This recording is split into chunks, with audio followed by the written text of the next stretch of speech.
Donald Trump is following an old script, and one with a rather, shall we say, checkered past. Check this out. Leave your comments, ding the bell, share it with your friends, and subscribe to our channel. So I have some questions and some issues that I wanted to share with you. And I think that these are like, this is like really consequential stuff. This is like right at the essence of what the House Intelligence Committee, now the Impeachment Committee, has been looking into, and that the Judiciary Committee will be taking up soon. And this is, you know, Donald Trump is following an old script. In fact, it's a script that was in a book that was on the nightstand next to his bed for years, according to his first wife, Ivana Trump. And in her memoirs, I believe it was, or maybe it was in her divorce papers, she noted that Donald Trump had this book on his nightstand next to their bed, and you know, read from it from time to time, and that this book has a quote in it. I just want to read you this quote. This is a quote from this book that was the only book next to Donald Trump's bed, according to his wife. Quote, "The masses more readily fall victims to the big lie than the small lie, since they themselves often tell small lies in little matters, but would be ashamed to resort to large-scale falsehoods. It would never come into their heads to fabricate colossal untruths, and they would not believe that others would have the impudence to distort the truth so infamously. Even though the facts which prove this to be so may be brought clearly to their minds, they will still doubt and waver, and will continue to think that there may be some other explanation for that big lie." End of quote. Actually, the quote ended before I said before that big lie. So we are now seeing this strategy, this big lie strategy, played out right in front of us. Every single day, we've been watching it for 3 years coming out of the Trump administration. And the question on my mind is, what is Trump's biggest lie?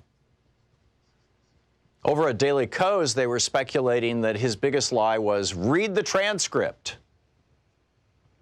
Because that lie, you know, because he knows, you know, 99% of his followers, probably 99.9% of his followers are never going to go, gee, I think I'll go online and find this 5-page transcript and read the whole thing. No, it's not going to happen.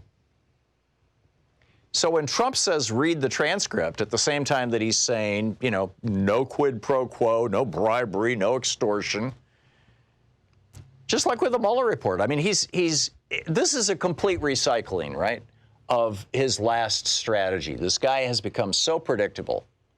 And so my question for you is, what do you think is his biggest lie? Daily Kos says his biggest lie is read the transcript. I think no collusion, complete exoneration is one of his biggest lies. Obviously, you know, no bribery, no extortion is a big lie. But there's thousands of other lies. I mean, he lied about immigration. He's lied about the number of people who have been separated from their families. He's lied about the policy and why and how the policy came about. He's made 13,435 lies as of about a week ago, according to the Washington Post. He's lied about the stock market. Hey, we've had the biggest stock market. No, Obama had those. He's lied about the job creation and unemployment. Yes, it's low, but it's just following a trend. In fact, that trend has softened. It started with Obama after the great George Bush Republican crash of 2008. He's lied about the impact of his tariffs.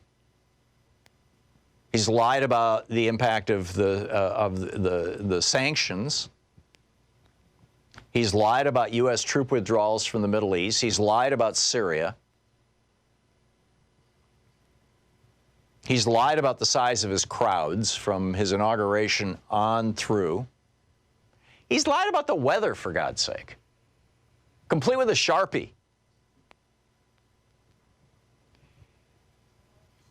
Now, to give him a little bit of credit, Donald Trump is not the first American president to have consequentially lied to the American people in a way that actually cost lives, American lives, and cost America trillions of dollars.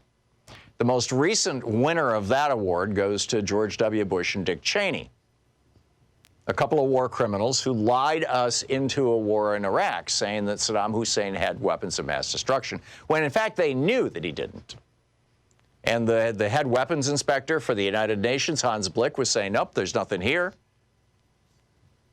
The U.S. representative to that was saying, no, there's nothing there. Remember Scott? He was on this program a number of times. You know, they knew that they were lying. Dick Cheney was cherry-picking that evidence.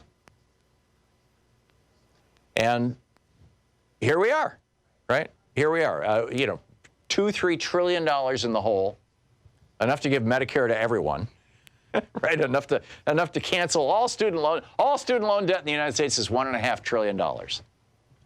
And just one of the two wars that George W. Bush started unnecessarily, the one that he specifically lied us into, the war in Iraq, has cost us over $2 trillion. All student debt in America is $1.5 trillion. Republicans say, oh, there's no way we can afford to cancel all student debt. Hell, you've got some Democrats saying we can't afford to cancel all the student debt. But we can always afford a new war, right? And now Trump wants to get us in a war with Iran, as far as I can tell.